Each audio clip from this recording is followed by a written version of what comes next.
যুক্তরাজ্যে যেন মামার বাড়ির আদর পাচ্ছেন মার্কিন প্রেসিডেন্ট ডোনাল্ড ট্রাম্প ও তার স্ত্রী মেলানিয়া।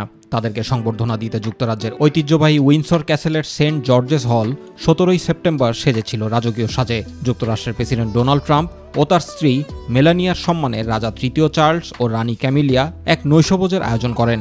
জমকালো এ সন্ধ্যায় কূটনীতি, সংস্কৃতি, রাজকীয় অভিজাত্য ও ঐতিহ্য যেন এক সূত্রে গাঁথা হয়েছিল। অনুষ্ঠানে উপস্থিত ছিলেন বিশ্বের নানা প্রান্ত থেকে আমন্ত্রিত 160 জন বিশিষ্ট ব্যক্তি, যাদের মধ্যে ছিলেন রাজপরিবারের সদস্য, বিশ্বনেতা, প্রযুক্তি ও ব্যবসা জগতের শীর্ষ কর্মকর্তারা এবং ক্রীড়া অঙ্গনের তারকারা। সেন্ট জর্জেস হল ছিল ঝলমলে, আর পরিবেশনকারীরা ছিলেন সেনাবাহিনীর মতো শৃঙ্খলাবদ্ধ।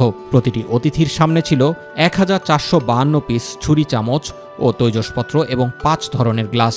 খাবারের মেনুতে ছিল হ্যাম্পশায়ারের ওয়াটারক্রেস পানা কটার সঙ্গে পারমেজান শর্টব্রেড ও কোয়েল পাখির ডিমের সালাদ, জুচিনিতে মোড়ানো অর্গানিক নরফোক চিকেন ব্যালোটিন এবং কেন্টের রাসবেরি সার্বেত, সহযোগে ভ্যানিলা আইসক্রিম, যার ওপর ছিল হালকা পোচ করা ভিক্টোরিয়া পাম।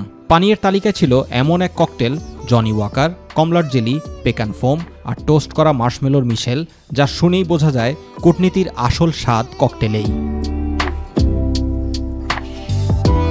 রাজকীয় এ নৈশভোজে অংশগ্রহণকারীদের মধ্যে ছিলেন ট্রাম্প ও মেলানিয়া ছাড়াও তাদের কন্যা Tiffany, Prince of Wales William ও Princess of Wales Kate Middleton, Princess Anne এবং রাজা চার্লসের অন্যান্য ঘনিষ্ঠ সদস্যরা।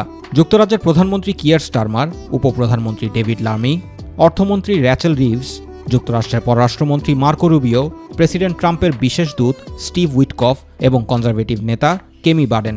প্রযুক্তি ও ব্যবসা জগৎ থেকে ছিলেন অ্যাপলের CEO Tim Cook, open AI এর সিইও স্যাম অ্যাল্টম্যান, ব্ল্যাকস্টোনের প্রধান নির্বাহী স্টিফেন শেয়ার্সম্যান এবং মিডিয়া মোগল রুপার্ট মার্ডক। খেলাধুলা অঙ্গন থেকে ছিলেন গলফার নিক ফালডো ও অ্যাথলেট ডেম ক্যাথলিন গিঞ্জার। তবে লক্ষণীয়ভাবে হলিউড কিংবা লন্ডনের বড় মাপের তারকারা এ আয়োজনে উপস্থিত ছিলেন না।